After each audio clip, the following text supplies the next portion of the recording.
예, 여러분 반갑습니다. 제가 하는 얘기는 돈 버는 얘기하고는 별 관계 없습니다. 관계 없고 머리 회전을 위해서 머리가 좀 갑자기 우리가 운동을 하면은 몸에 이상이 생깁니다. 그래서 반드시 운동을 하기 전에는 준비 운동을 하게 돼 있어요. 준비 운동 시간 스트레칭을 해야 제대로 운동이 되고 몸을 안 다칩니다. 그렇듯이 이 아침부터 갑자기 돈 버는 얘기를 들으면요, 머리가 마비가 돼요. 이 돈으로. 그래서 우선 머리가 잘 돌아가도록 1시간 정도 제가 얘기를 해드리겠습니다. 그러나 잘 생각해 보시면, 아, 그렇게 해야 돈을 버는구나 하는 생각을 하실 겁니다. 큰 타이틀은 천일 천만원 작전, 백일 판매사 작전입니다. 천일 만에 1,000만원 저축하자가 아니고 천일 지난 다음에 매월 소득이 1,000만원이 되게 하자는 겁니다. 이게 목표가 확실하지 않으면요, 목표 달성하기 힘들어요. 지금 자신의 삶이 만족스럽지 못하다면 내가 10년 전, 5년 전에 확실한 내 목표가 있었던가, 내가 5년 후에, 10년 후에 어떻게 돼야 되겠다는 목표가 있었던가 한번 반성해 보시기 바랍니다. 자, 성공이란 무엇인가? 과거에 이 전통사회에서는 벼슬 하면 성공했습니다. 과거 시험에 합격을 하면은 모든 걸 다 얻을 수 있었어요. 권력과 재물과 여자까지를 다 얻을 수 있었던 게 전통사회에서의 벼슬이었습니다. 과거 시험이었어요. 그러니까 평생을 선비들이 과거 시험에 매달렸고 그것만 합격하면 평생의 부귀영화가 보장이 됐어요. 그러나 최근 창조시대, 지식정보화 시대에 들어와서는 벼슬의 개념이 바뀌었다고 말해요. 성공의 개념이 바뀌었고 출세의 개념이 바뀌었어요. 옛날에 그렇게 옛날도 아닙니다. 90년대만 하더라도 사자 직업을 가지고 있으면 열쇠 3개를 가진 부자들이 딸을 거저 열쇠하고 묶어서 줬어요. 그런데 지금은 사자 직업을 가져봐야 그것이 보장이 안 돼요. 지금은 금년에 사법연수원을 졸업하고 그 다음에 로스쿨을 나와서 변호사가 된 사람 중에 취직한 사람이 40%밖에 안 돼요. 1년에 변호사가 2,500명이 나옵니다. 뭘 먹고 살 거예요, 지금?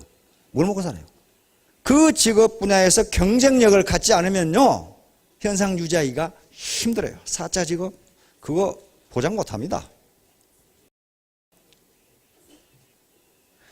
따라서 창조시대의 성공은 그 직업이 사자냐 아니냐에 관계없이 자기가 좋아하는 일, 누가 그것을 좋다 나쁘다가 아니고 자기가 좋아하는 일을 우직하게 추진해서 자기의 목표를 달성한 사람. 물론 목표를 달성하면 돈도 들어옵니다. 그러나 돈이 목적이 아니었어요, 처음에는. 우직하게 그것이 좋아서 했는데 성공을 했단 말이에요. 즉 돈을 벌었다, 그 말이에요. 그리고 출세는 뭐 어머니 배에서 나오면 출세는 한 겁니다. 그렇죠. 세상에 나왔다, 그 말 아니에요, 지금. 그런데 우리가 말하는 출세는 도덕적인 영향력을 미치는 사람을 출세했다 그래요. 예를 들면 지금 재벌 3세 같은 경우는요, 돈 버는 게 땅 짓고 헤엄치기예요. 자기 모기업에 독점 납품권 따버리면 돈 벌죠. 돈 수억 벌어요. 돈 벌기 쉬워요. 그런데 재벌 3세가 1년에 100억 벌었다. 그러면 성공했다. 그런 사람 어디 있어요? 야, 그건 쳐주지도 않는단 말이에요. 자기 힘으로 우직하게 좋아하는 일을 밀어붙여서 성공을 하고 그것이 많은 국민들에게 영향력을 미칠 때, 그 도덕적 영향입니다. 무슨 권위주의적 영향이 아니고 그때 우리는 출세했다고 그럽니다. 우리 김연아 선수가 동계올림픽에서 금메달을 딸 때 전 국민이 환호를 하고 꼭 지일인 것처럼 그 영향을 행사한 거예요. 그렇죠? 박세리 선수가 우리 IMF 사태로 전 국민이 코가 빠져 있을 때 LPGA 우승을 해가지고 어느 고관대작도 해내지 못한 일을 박세리 선수가 국민에게 희망을 줬어요. 근데 가만히 생각해 보세요. 박시성도 마찬가지죠. 박세리가 골프 칠 때 우리나라에서 여자가 골프나 가당치나 한 일이었어요, 그게? 응? 그게 소뚜껑 운전이라 하지 어떻게 골프채 들고 여자가 돌아다니겠어? 그런데 그런 비난할 것 없이 했어요. 우리가 피겨 선수도 유럽의 피겨 이 대회하는 걸 보면 이거 우리나라 동양 사람은 글러먹었구나 하는 생각이 들었어요. 우리 많이 봤죠? 다리가 축축 뻗어가지고 뭐. 그런데 김연아가 될 수 없다고 생각하는 일을 해낸 거예요. 그렇죠? 그게 성공이고 출세란 말이에요. 그럼 우리 주변에 어떤 사람들이 출세하고 성공했는지 한번 봅시다. 우리 박태환, 그렇죠? 박지성, 이런 사람들, 박찬호, 이회수, 이 양반도 출세했고, 성공했고, 이 양반들이죠. 예, 노래방 아주머니, 이렇게 딱, 이렇게 망한 오리탕집 주인, 예. 이런 분들이에요. 무슨 백그라운드가 있었던 것도 아니고, 누가 찬성한 직업도 아니고, 사회적으로 존경한 것도 아닌데, 이건 옳다고 생각해서 우직하게 자기의 목표를 달성한 분들이 성공해요. 그래서 여기 계신 분들도 모두 성공하실 수 있다. 그런 말이에요. 자, 그러면 이제 자신의 질문을 해봐야 됩니다. 내가 이루고자 하는 목표, 저 꿈이 있는가? 꿈이 없으면 꿈이 어떻게 이루어져? 없는데 뭐 이룰 게 뭐 있어요? 반드시 있어야 돼요. 꿈이. 나는 몇 년 이내에 뭘 어떻게 하겠다는 구체적인 목표가 있어야 되고, 그 목표를 이루기 위해 나는 무엇을 해야 하는가? 이건 자기가 생각해야 된다. 개선해야 할 점이 무엇인가? 당장 행동으로 옮겨야 할 일은 무엇인가? 눈앞에 마시멜로를 먹지 말자. 이건 당장 앞에 있는 달콤한 유혹을 뿌리쳐야 된다. 그 말이네. 자, 그래서 애터미 쌍기역을 정해서 지금 강의를 해나가고 있습니다. 첫째, 꿈을 가져야 되고, 깡다고 용기, 결의, 결심 이런 게 있어야 되고, 네트워크 요걸 형성할 수 있어야 되고, 지금 여기에 대해서 강의하고 있습니다. 오늘은 공생에 대해서 이야기를 하려고 합니다. 공생. 같이 살아야 된다. 나 혼자 잘 먹고 잘 살겠다고 하면 다른 직업에서도 성공할 수 없지만은 이 네트워크 마켓 사업에서는 절대로 성공할 수 없다. 공생, 같이 살자고 하는 이 정신이 있어야만 성공할 수 있다. 그 얘기입니다, 지금. 자, 그래서 이제 일단은 뭘 하든지 공부를 해야 되는데, 우리가 공부하면 수학적, 영어적 펴놓고 뭐 하는 걸 공부라고 그러는데, 그것도 공부는 공부입니다. 근데 우리 조상들이 생각하는 공부는요, 그런 게 아니고, 우리 몸의 수신을 공부라고 그래서, 수신, 몸을 닦는 거죠. 수신을 공부라고 그랬습니다. 수신. 디스플린이죠. 수신을 공부라고 그랬어요. 그러면 우리 몸도, 머리도 몸이고, 우리 마음도 몸에 붙어 있고, 우리 육체도 몸이기 때문에 머리로 뭔가를 익히는 것도 공부고, 이걸 머리 공부라고 그래요. 우리가 책을 보고 뭔가 외우고 지금 이 강의를 듣고 하는 건 머리 공부예요. 마음 공부는 결심, 결의, 도덕성 이런 게 마음 공부예요. 내가 이 사업을 해봐야 되겠다. 나는 도덕적으로 살아야 되겠다. 이게 결심 아니에요. 지금 마음이란 말이에요. 몸 공부는 그걸 실천에 옮겨야 돼요. 암만 머리로 생각하고 마음이 있어도 몸으로 움직이지 않으면 아무 성과가 없잖아요. 아무 성과가 없어요. 마음 공부, 몸 공부가 안 된 놈이 머리 공부만 되면요, 그 사기꾼이 돼요. 전부 사기꾼들 보세요. 기가 막힌 방법으로 사기치잖아요. 난 도대체 사기를 어떻게 쳤다고 뉴스에 나오면 저 말이 뭔 말인고 그래요. 어떻게 사기를 쳤다는 건지. 그렇게 머리가 좋아. 왜? 도덕성, 양심 이런 마음 공부가 안 돼 있어요. 지가 몸으로 땀을 흘려서 돈을 벌어야 되겠다는 생각이 전혀 없어. 남이 땀 흘려 벌어놓은 돈 사기 쳐먹겠다는 건 머리가 무지하게 좋아요. 사기꾼 치고 바보 봤어요? 바보는 사기를 당하지 사기를 못 쳐요. 그렇잖아요. 또 이것도 안 되고 이것도 안 된 놈이 몸 공부만 된 놈은요 전부 조폭이에요. 그거 완전히 조폭이에요. 이게 아무 생각이 없어요. 그냥 아무 생각. 그래서 반드시 이 세 가지가 되어야 성공할 수 있습니다. 이건 네트워크 사업도 그렇고 모든 사업이 다 그래요. 구멍가게를 하고 슈퍼를 하더라도 이렇단 말이에요. 지금. 자, 이제 공생입니다. 심바이오시스. 같이 살아야 된다 그 말이에요. 자, 과거에는 생물진화론, 사회진화론의 영향을 받아서 생태계는 생존 경쟁과 약육강식 그리고 자연선택 또는 자연도태라고 그러죠. 그런 것에 의해서 유지된다고 생각했어요. 그러나 생태학자들의 계속적인 연구에 의하면 자연은 생존 경쟁과 약육강식에 의해서 생태계가 건전하게 유지되는 것이 아니고 공생관계에 의해서 유지된다는 것이 점점 밝혀지고 있어요. 공생정신을 갖지 않으면 그대로 자연은 생태계의 건전성이 무너진다는 거예요. 그러면 자연의 동식물, 미물들이 공생을 하는데 인간도 더욱 공생을 해야 되겠죠. 공생은요 일방적으로 얻는 것이 아니고 기브 앤 테이크입니다. 자, 이 바로 무한 경쟁, 초경쟁을 유발한 게 이 두 개의 진화론이었어요. 원래 사회 진화론이 먼저 나왔습니다. 영국의 허버트 스펜서라고 하는 철학자가 사회도 생물처럼 진화한다고 봤어요. 그런데 이 사회 진화론은 무시무시한 이론입니다. 서구 열강이 19세기 말에서 20세기 초에 동양을 막 집어삼킬 때 집어삼키는 정당한 근거로 내세운 게 사회 진화론이었어요. 동물 세계와 마찬가지로 인간 세계, 인간 사회도 진화하기 때문에 진화가 더 된 유럽 사회가 진화가 덜 된 동양 사회를 먹는 것은 매우 자연스러운 일이다. 그렇게 주장을 했어요. 일본이 우리 조선을 합병할 때도, 대한제국을 합병할 때도, 집어삼킬 때도 명분상으로 내세운 이론이 사회 진화론과 임나일본부 이론이었어요. 즉 일본 사회가 조선 사회보다 진화가 더 된 사회니까 일본이 조선을 지배하는 것은 매우 자연적인 자연법칙에 해당한다. 이따구 소리를 한 거예요. 그래서 무지무지하게 아주 무시무시한 이론이에요. 지금 빈익빈 부익부 요게 그리고 신자유주의 시장의 모든 걸 맡기자고 주장하는 사람들이 내세우는 이론적 근거도 사회 진화론입니다. 다시 말하면 사회에 매우 똑똑한 사람과 똑똑하지 못한 사람이 있다면 똑똑한 사람이 진화가 더 된 것이기 때문에 이 사람이 많은 돈을 버는 것은 매우 당연하다 이거야. 똑똑하지 못한 놈은 도태되는 것이 자연 도태 원칙에 따라서 매우 타당하다. 이 이론이 사회 진화론이에요. 무시무시한 이론이에요. 아무것도 아닌 것 같은데. 그래서 이것이 생물 진화론과 합해지면서 진화론의 뿌리를 형성합니다. 자, 이 사람들이 어떤 사람인가 봅시다. 사회 진화론을 만든 허버트 스펜서라는 영국의 철학자입니다. 물론 이 사람은 무슨 사람을 우습게 그렇게 착취하자 그런 개념이 아니었어요. 사회학을 창시한 사람이니까 사회가 이런 식으로 변해간다고 제시한 사람이 스펜서입니다. 찰스 다윈은 생물진화론, 종의기원에서 생물진화론, 사회진화론에서 얘기했던 적자생존이라는 개념을 도입한 겁니다.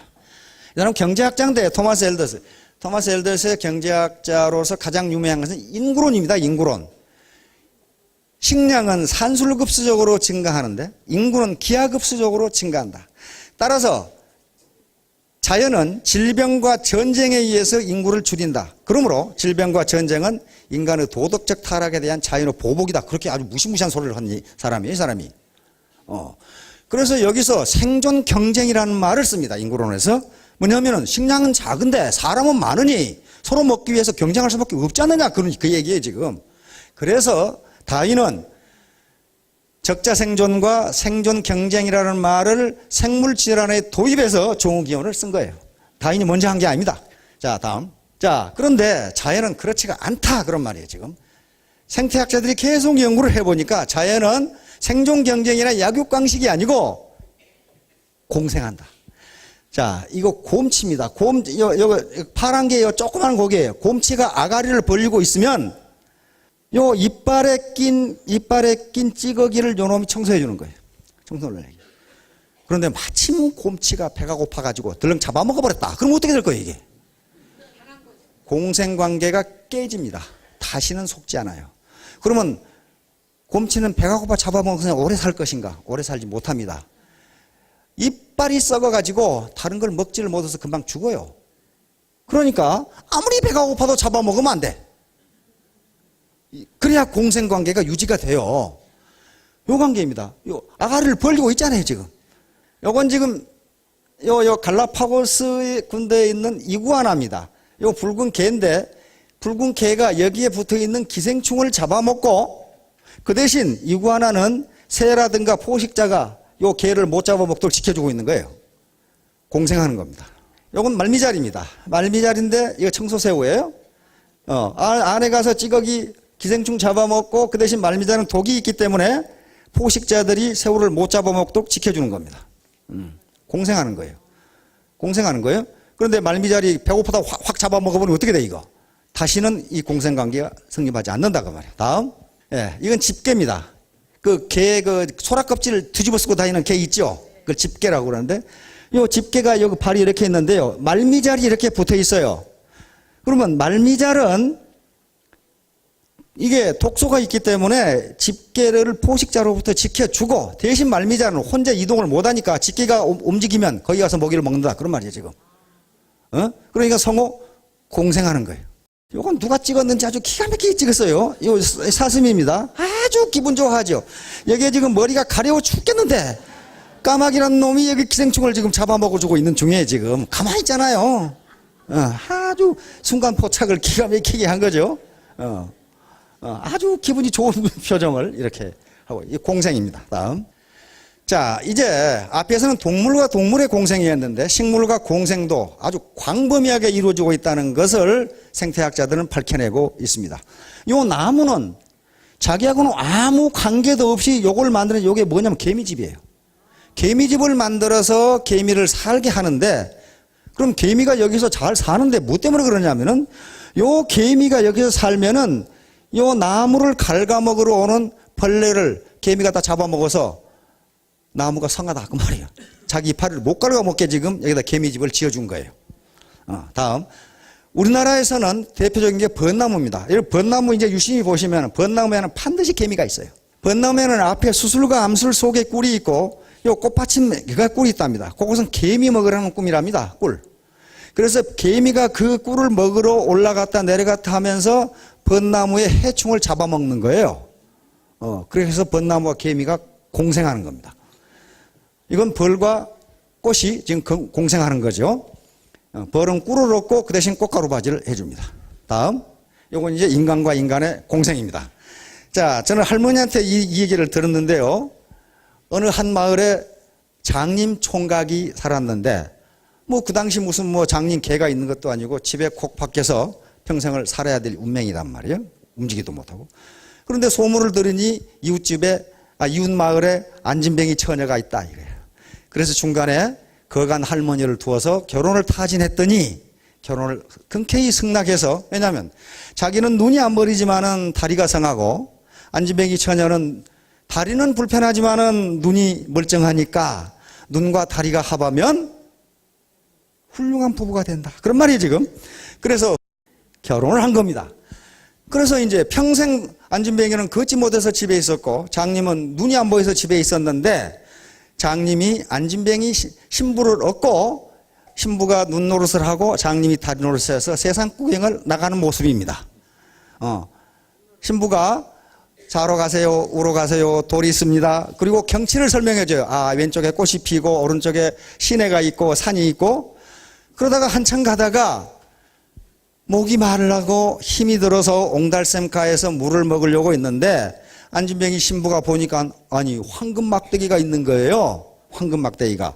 그래서 두 부부가 이건 틀림없이 누가 잊어버리고 간 것이기 때문에 여기 놔두면 주인이 찾으러 올 것이다. 그리고 거기 놔두고 갔어요. 갔는데 어디만큼 가니까 산적이 나타나가지고 있는 걸 다 내놔라 이렇게 했단 말이에요. 근데 둘이 있는 게 뭐 있어? 아무것도 없잖아요. 그래서 있는 건 없고 저쪽 옹달산 가에 가면은 황금 막대기가 있으니까 그걸 가져가시오 그랬단 말이에요. 도둑놈들이, 산적놈들이 기가 번쩍 뛰어가지고 그냥 불나게 죽고 쫓아갔단 말이에요. 한참 있으니까 산적들이 화가 머리끝까지 나가지고 거짓말했다고 두 부부를 실컷 두들겨 패고 가버렸어요. 이놈들아, 황금 막대기는커녕 누런 구렁이밖에 없더라. 그래서 두 부부가 이상하다 싶어가지고 거기를 가보니까 황금 막대기가 있어. 그러니까 양심이 버른 사람한테는 그것이 황금인데 산적놈들한테는 그게 구렁이로 보였다. 그런 말이에요, 지금. 구렁이로 보였다. 그래서, 이건 산신령님이 우리 보고 쓰라고 주신 것이다. 그래가지고 그 황금 막대기를 가져와서 가난한 사람에게 베풀면서 잘 살았다. 이런 얘기를 제가 우리 할머니한테 들었어요. 이게 바로 공생이에요, 공생. 여기 계신 분들은 전부 어떤 분은 장염이고 어떤 분은 안진뱅이라 그 말이에요. 근데 그게 합해지면 하나의 초유기체를 형성한단 말이에요. 이게 인간의 공생이에요. 또 우리 사회 자체가 공생 구조입니다. 우리나라에 있는 직업만 해도 10,000가지가 넘는다고 합니다. 우리가 쓰는 제품만 해도요 10,000가지가 넘는데요. 10,000가지 훨씬 넘어요. 자동차 부품만 해도 30,000가지라 그러거든. 그러잖아요. 그런데 그거 누가 한 사람이 다 만듭니까? 안 그래요. 알지도 못하는 사람이 만든 걸 우리는 쓰고 있단 말이에요. 그게 바로 인간의 공생이에요. 나는 이거 제가 만들지 않았거든요. 이거 내 평생을 배워도 못 만들 거예요. 이거 구두도 그렇고 못 만들어요. 그러나 그걸 쓰고 있단 말이에요. 이게 공생이라고 하는 심바이오시스 공생이라고 하는 겁니다. 자, 보완제. 경제학에서는 그 두 재화의 관계가 어떻게 되느냐. 이건 사실 경제학적으로 수요 가지고 따지는 이론인데 보완제라는 것이 있습니다. 보완제. 대체제, 독립제, 보완제 그러는데요. 대체제는 서로 대용해서 쓸 수 있는 거예요. 이거 없으면 이걸 쓴다 그 말이에요. 예를 들면 버터가 없으면 마가린 쓰고 소주 없으면 맥주 마시고 이게 다 대체제예요. 고속버스 요금이 너무 비싸면 기차 타고 비행기 요금이 올라가면 KTX 타고 이게 대체제예요. 그것 말고 다른 게 있다 그런 말이에요. 그것 말고 다른 게 이게 대체제입니다. 보완제는 같이 쓰면 효용이 높아지는 재화를 보완제라고 그래요. 하나를 쓰는 것보다 같이 쓰면 예를 들면 커피와 설탕 하나씩 먹는 것보다는 소금과 달걀 보완제입니다. 그냥 먹는 것보다 같이 먹을 때 만족 수준이 올라가는 재화를 보완제라고 그래요. 그런 재화가 무수히 많아요. 무수히. 자동차와 휘발유. 그렇죠? 골프공과 골프채. 골프 도구와 골프 코스. 전부 보완제예요. 어느 하나만 있으면 만족이 떨어져요. 남자와 여자. 그렇죠? 보완제입니다. 보완제. 그러면 우리가 사업을 한다는 게 이 다양한 사람들이 사업을 한다는 게 뭡니까? 서로 어떤 사람은 장님이고 어떤 사람은 안진뱅이고 어떤 사람은 팔이었고 다 그런데 서로 맞춰가지고 보완해서 하나의 유기체를 형성한다. 그런 얘기예요 지금. 보완제적 역할을 합니다. 자, 야구팀을 생각해 봅시다. 야구팀 좋아하는 분들 있죠? 자, 그런데 야구팀이 강하게 되려면 어떻게 할까? 그런 말이에요. 강하게 되려면 야구에는 피처, 투수도 있고 캐쳐도 있고 타자도 있고 1루수, 2루수, 3루수, 유격수, 외야수 있고 또 좌익수, 우익수. 그다음에 어떤 선수는 계속 벤치에 앉았다가 핀치히터로 나가서 팔만 빠른 선수 있죠. 그거 1점 나오면 이기는 경우에 얼마나 황금 같은 선수입니까? 어떤 사람은 왼쪽 타자, 어떤 사람은 오른쪽 타자. 투수도 어떤 사람은 정통파 투수, 어떤 사람은 안더스로우, 어떤 사람은 사이드암, 별게 다 있단 말이에요. 이게 각각 다른 사람이 한 팀을 이루어야 강하게 된다 그런 말이에요. 강하게 된다. 모든 조직이 다 그렇습니다. 모든 조직이 다 그래요. 우리나라에 여성분들 계시는데 여성분들이 얼굴이 다 똑같게 생겼다. 아주 끔찍하겠죠? 다 똑같다. 도대체 누가 누군지를 모르겠다. 얼마나 끔찍하겠어요. 보통 끔찍하게 아니 꿈자리가 뒤숭숭 할 거예요. 마찬가지로 여성분들이 묘하게 아주 우연히 전부 다 옷을 똑같이 입고 나왔다. 기분이 매우 좋을 것 같아요. 안 좋죠. 자, 야구팀 한번 봅시다. 자, 박찬호. 세계적인 메이저리그입니다. 그렇죠? 그러면 지금 하나 이글스로 들어갔는데 하나 이글스에 몽땅 박찬호 같은 선수만 있다. 이건 꼴찌하기 딱 맞아요. 그렇죠? 다음 이승엽. 삼성 라이언스에 몽땅 이승엽 같은 사람만 있다. 이건 아주 따놓은 당상으로 꼴찌예요. 캐차도 있어야 되고 유격수도 그렇죠? 이거 봐. 이승엽이 아웃되잖아요. 유격수한테 잡혀가지고. 그렇죠? 아웃되잖아요. 요 유격수가 있어야 된단 말이야. 그렇죠? 캐차도 있어야 돼. 이 선수는 발이 빠른 선수야. 캐차가 공을 잡고 벌써 들어와 버렸어. 그렇죠? 이와 같이 다양하게 구성이 돼요. 다양하게. 자, 다음. 자, 그러면 이제 애터미 구성원들은 바로 시너지 효과를 낼 수 있는 아주 적절한 구성으로 되어 있습니다. 그러나 반대로 역시너지 효과가 나올 수가 있어요. 시너지 효과는 하나 플러스 하나가 둘 이상이 되는 게 시너지 효과입니다. 상승 효과라고도 한다. 역시너지 효과는 하나 플러스 하나 했는데 2가 못 나와. 이게 역시너지 효과예요. 시너지 효과의 가장 아주 전형적인 예는 청춘 남녀가 만나서 애를 낳는 게 시너지 효과의 가장. 하나 플러스 하나가 셋이 됐거든. 둘이 안 되고. 셋이 됐거든. 이게 시너지 효과예요. 자, 우리 애터미는 사회 축소파입니다. 왜냐하면 진입장벽이 없어요. 법규에 어긋나지 않은 이상 누구나 회원이 될 수 있고 자기가 맘만 먹으면 누구나 사업자가 될 수 있기 때문에 진입장벽이 없어요. 모든 공공조직이나 회사 조직이나 사회단체는요 반드시 진입장벽이 있습니다.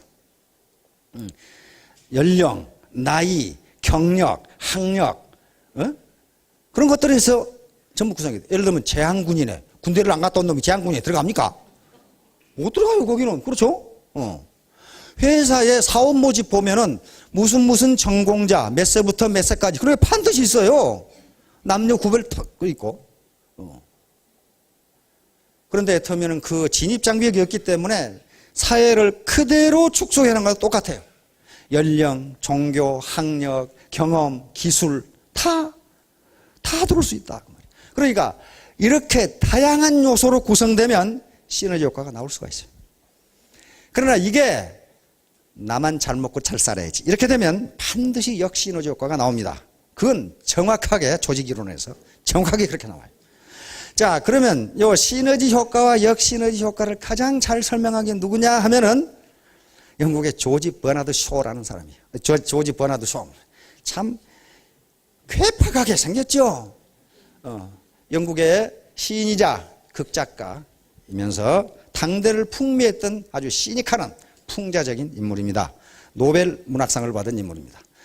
출신이 아일랜드이기 때문에 아일랜드에 이런 노벨상을 받는 사람이 많아서 아일랜드가 700년간 영국의 지배를 받았지만 독립할 수 있었어요. 왜? 그 정신이 살아있었어요.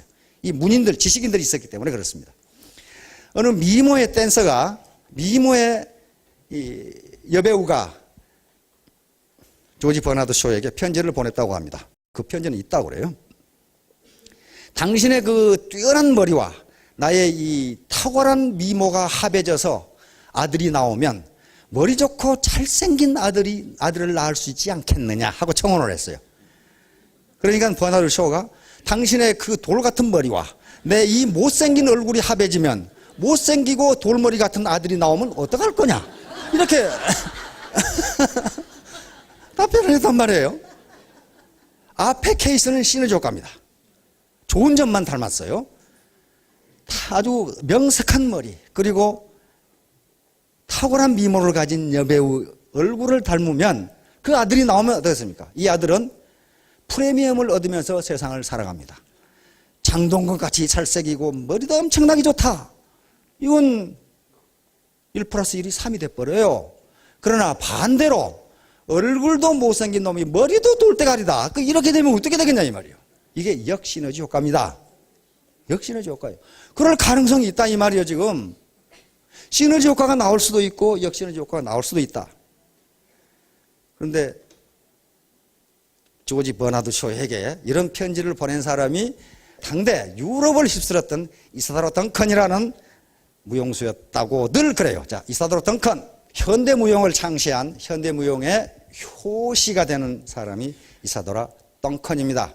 미국에서 나서 미국에서는 이사도라 덩컨의 춤을 이해하지를 못하기 때문에 그 당시 춤이라는 게 발레 완전히 그냥 토슈 신고 이게 뭐 나는 이러다가 발가락 부러지게 생겼는데 몸에 완전히 탁 달라붙은 옷으로 각선미를 그대로 드러내고 그렇죠? 그리고 연출가에서 아주 군대 훈련처럼 훈련시켜가지고 그냥 기계처럼 춤추는 발레가 그 당시에 무용은 저거다 그렇게 생각했단 말이에요. 그런데 이사도라 덩컨이라는 아가씨가 나타나서 신발도 안 신고 맨발이잖아요. 이걸 맨발의 무용수라고 이렇게 부릅니다. 맨발. 옷을 입었는지 안 입었는지 구분이 안 되고 머리는 풀어 제끼고 이렇게 춤을 춘 겁니다. 그런데 이사도라 덩컨은 무용은 인간의 내면 세계, 인간의 영혼을 밖으로 표현하는 것이지 공마단이 아니다. 유럽은 이걸 이해를 했어요. 왜냐하면 이렇게 춤을 추면서 춤추는 이 사람의 영혼이 관중 속으로 공감을 얻게 된 겁니다. 이사도라 덩컨은 학교를 다니지 않았어요. 그래서 혼자 춤을 추면서 자연과 바다와 같이 춤을 췄어요. 하여간에 조지 버나드 쇼가 말한 것은 시너지와 역시너지를 그대로 나타납니다. 자, 다음. 인간과 자연의 공생. 마찬가지로 인간은 자연과 공생합니다. 우리가 자연을 지배한다 그러는데 자연을 지배해가지고 환경을 파괴하니까 그 재앙이 지금 그대로 돌아오죠. 지구온난화라든가 기상이변 이런 것들이 공생을 해야지 지배하고 어느 일방이 어느 일방을 일방적으로 수탈하면 반드시 자연은 보복합니다. 자, 우리 이명박 대통령께서 지난 8.15에 이제 공생 발전을 해야 할 때라고 주창을 하셨어요. 아주 시의적잖은 주창입니다. 그런데 이 공생 발전이라는 말은 이명박 대통령이 처음 쓴 말이에요. 이게 지금 교과서에 이런 말이 없어요. 공생발전이. 그래서 공생발전이 뭐냐 그랬더니 청와대 보좌관들이 이걸 영어로 에코시스테믹 디벨롭먼트라고 번역해 줬어요. 에코시스템이라는 것은 생태계가 유지되는 것처럼 경제가 성장해야 된다. 생태계 건전성. 아프리카 초원에 사자도 있고 표범, 치타, 그 다음에 초식동물이 있는데 생태계가 깨지지를 않는다 그 말이에요. 그런 식으로 대기업과 중소기업, 빈자와 부자 이런 것들이 전부 어울려서 지속 가능한 생태계를 유지하도록 우리가 해야 된다. 아주 시의적절한 제안입니다. 자, 이런 공생발전을 주창을 했어요. 그러면 왜 그러냐? 다음. 공생발전이 철실한 이유. 지금 미국에서 또다시 월가 점령 시위가 벌어졌죠? 1%의 부자가 99%의 소득을 다 가져간다 이 말이에요. 지금 신자유주의, 다시 말하면 승자 독식의 정책이 진행되면서 가난한 사람은 한없이 가난하고 부자는 한없이 부자가 되는 이런 이상한 현상이 벌어지고 있다. 이건 공생이 아니에요. 공생이 아닙니다. 사회 진화론자들이 자연 생태계에서의 생존 경쟁과 약육강식을 얘기하는데 그건 뭔가 잘못 본 거예요. 여러분, 이 동물의 세계 아주 재밌죠? 보면은 사자가 사냥을 하지만 배부르면요, 옆에 임팔라가 왔다 갔다 해도 소 닭보듯 해요. 안 잡아먹어요. 자기 배부르면. 안 잡아먹어요. 그러면 사자가 이건 내 새끼 줘야지 하고 잡아가지고 창고에 넣어두는 거 봤어요? 그런 거 없어요. 집에 부르면 그냥, 그리고 그놈한테는 후손에게는 네가 먹고 살아라는 재주만 가르쳐요. 사냥하는 재주만. 사자는 이렇게 공동으로 포위해서 잡죠. 근데 해설자 말을 들어보니까 사자가 이 사냥에 성공할 확률이 30%밖에 안 된답니다. 근데 누구를 잡아먹어요? 누구를?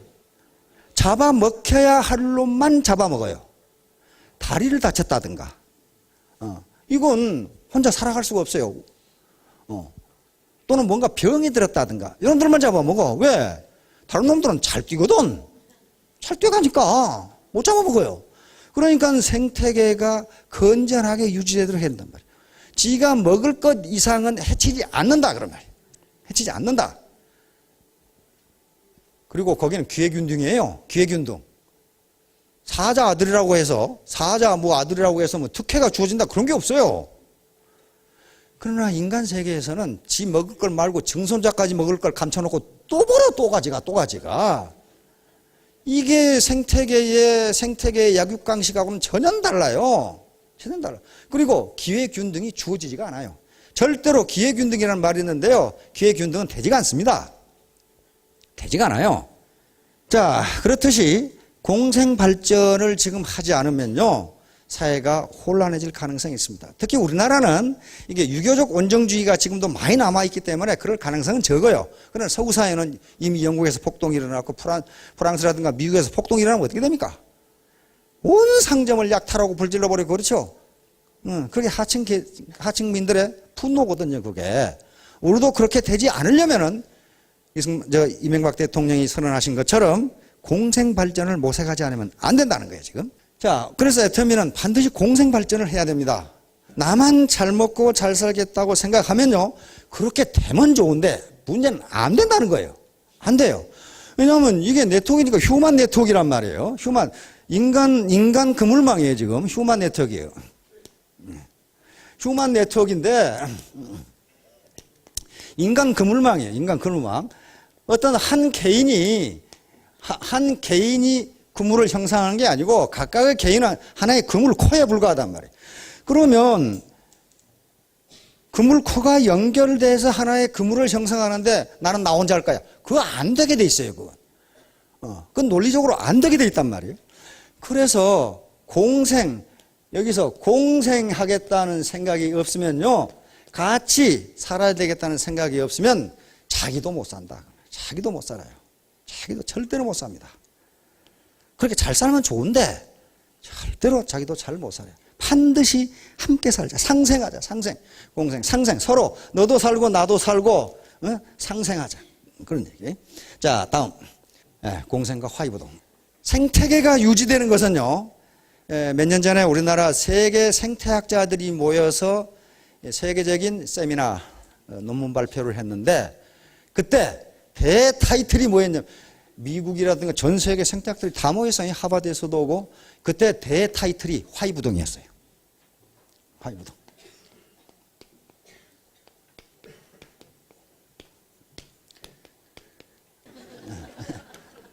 화이부동.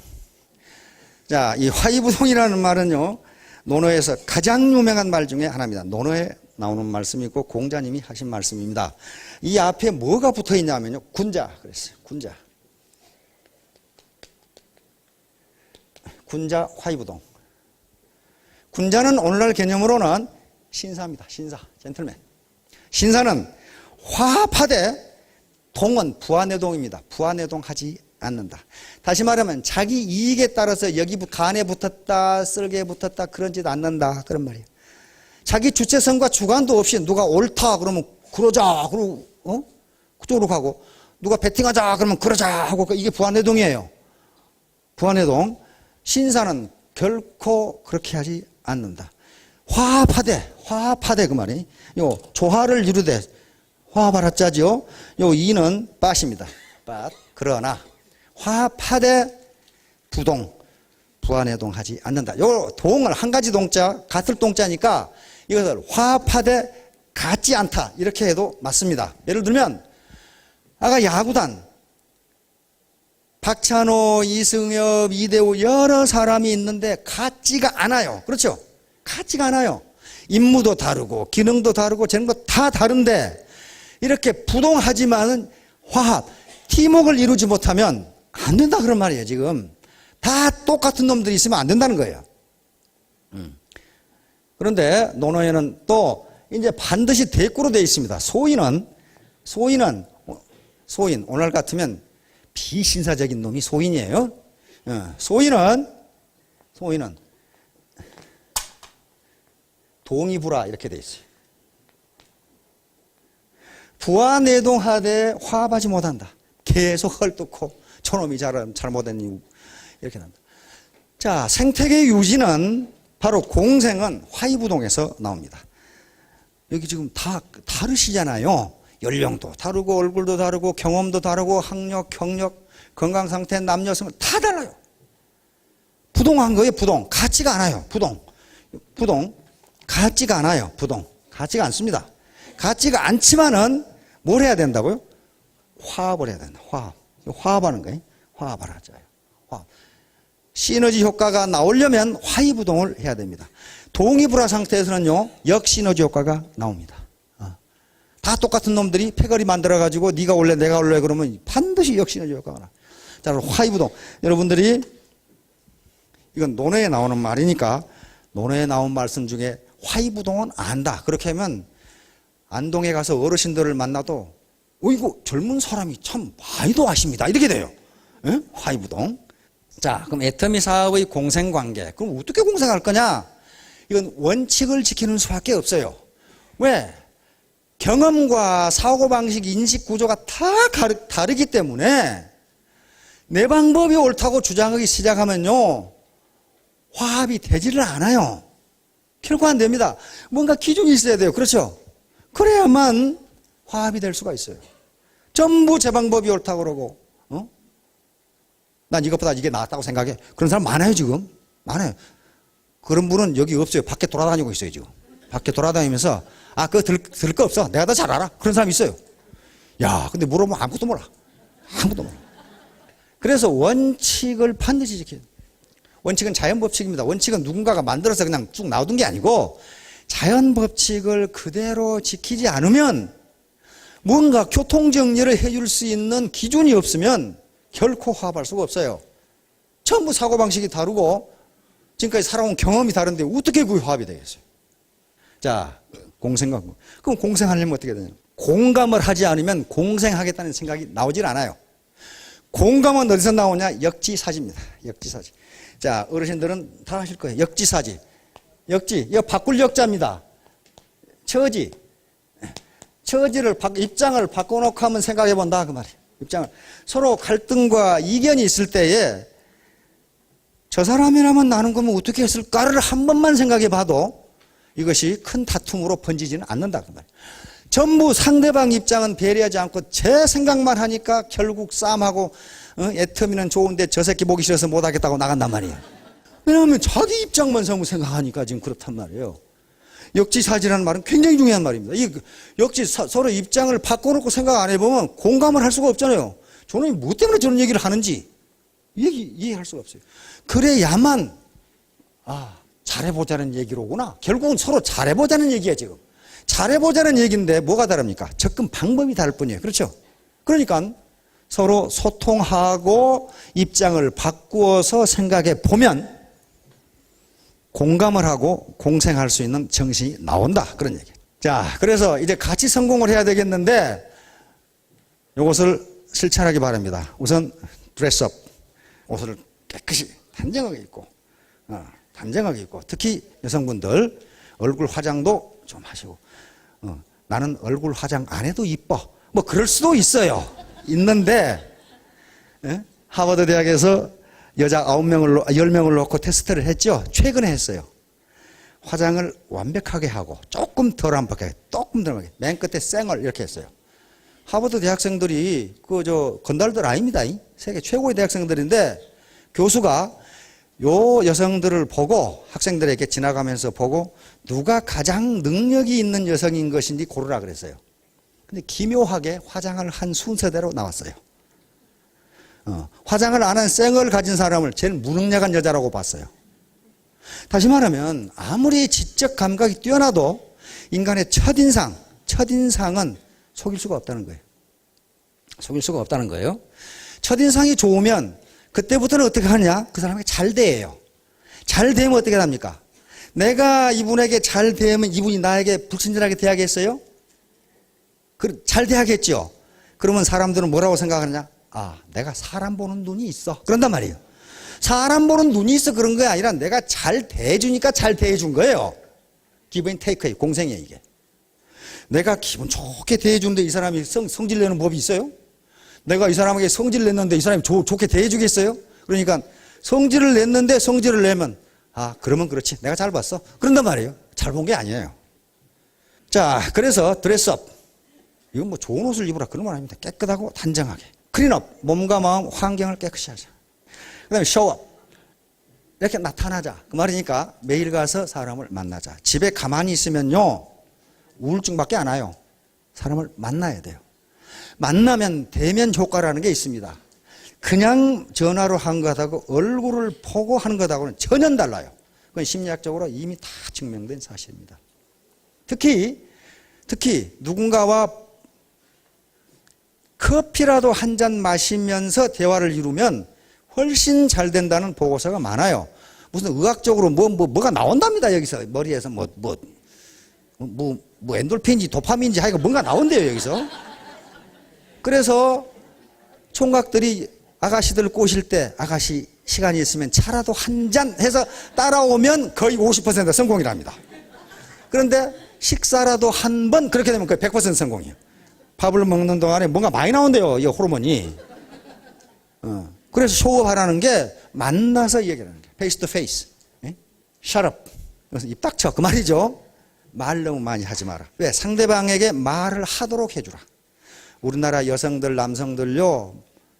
스트레스 무지하게 받았거든. 때려 죽일 것 같은 상사 아이고 그냥 목구멍이 포도청이라 그만두지도 못하고 그 다음에 그 남편 하는 짓거리 보면 당장 쫓아나오고 싶은데 그러지도 못하고 이때 할 말이 많은데 할 말을 해주면 한참 다 오고 나서 뭐라고 합니까? 우리 뭐 때문에 만났죠? 그러면 이제 그때부터 이제 이 얘기를 하면 돼요. 그 상태에서 얘기하면 아무 소용이 없어요. 빚지지 말고. 이거 빚지고 하는 장사 아닙니다. 빚지면은 우리 이 친척들 사업하는 사람들 보면 은행에 대출 받아주고 사업하면서 그래요. 대출 받아 사업하는 것은 앞으로 남고 뒤로 미친다고 그러더라고요. 이자가 감당을 할 수가 없어요. 그리고 꼭 여기서 사고가 일어나. 사람이 거짓말을 하는 것이 아니라 돈이 거짓말을 하거든. 언제까지 줘야 되겠다고 자기가 일부러 안 준 게 아니고 그날 돈이 없어. 그러면 보는 아니게 거짓말이 되잖아요. 그러면 사이가 벌어지거든. 그래서 아예 도와줄 것은 도와주고 빚지지 말자. 자, 취업. 기운과 용기를 내자. 계급장을 달고 있으면 기운과 용기가 안 납니다. 자기를 낮추는 것도 용기입니다. 그 다음에 never give up. 결코 포기하지 말자. 에디슨이 한 말이 있습니다. 사람들은 왜 실패하는가? 성공하기 일보 직전에 포기하기 때문이다. 실제로 에디슨은 그렇게 했어요. 자, 마지막. 자, 아리스토텔레스 유명한 말이 있습니다.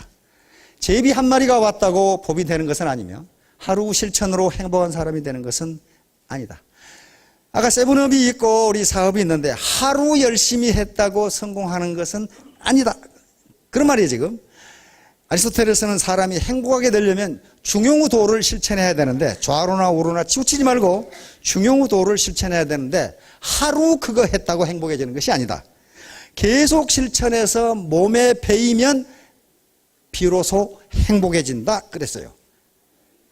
그러니까 이런 세븐업, 그 다음에 애터미 원칙, 사업 방법, 스폰서에게 스폰서링 받고 스폰서십 받고 그렇게 해서 매일 열심히 해서 적어도 100일간 열심히 해서 습관화되면 그때 성공의 기반이 만들어지는 것이지 어느 날 한 번 해가지고 되는 것은 아니다. 예, 여러분 모두 성공하시기 바랍니다. 감사합니다.